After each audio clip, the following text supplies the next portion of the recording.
एक बार की बात है, एक ऋषि ने एक कौवे को अमृत की तलाश में भेजा, लेकिन कौवे को ये चेतावनी भी दी कि केवल अमृत के बारे में पता करना है, उसे पीना नहीं है, अन्यथा तुम इसका कुफल भोगोगे। कौवे ने हामी भर दी और उसके बाद सफेद कौवे ने ऋषि से विदा ली। 1 साल के कठोर परिश्रम के बाद कौवे को आखिर अमृत के बारे में पता चल गया। वह इसे पीने की लालसा रोक नहीं पाया और इसे पी लिया, जबकि ऋषि ने उसे कठोरता से उसे नहीं पीने के लिए पाबंद किया था। सो उसने ऐसा कर ऋषि को दिया अपना वचन तोड़ दिया।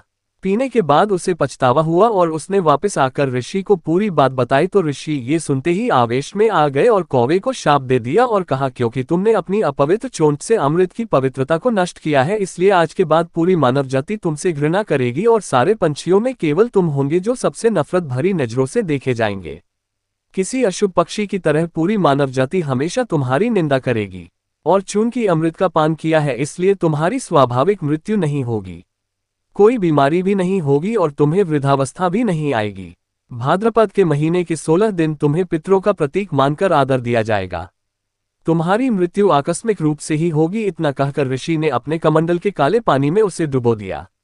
काले रंग का बनकर कौवा उड़ गया, तभी से कौवा काले रंग के हो गए।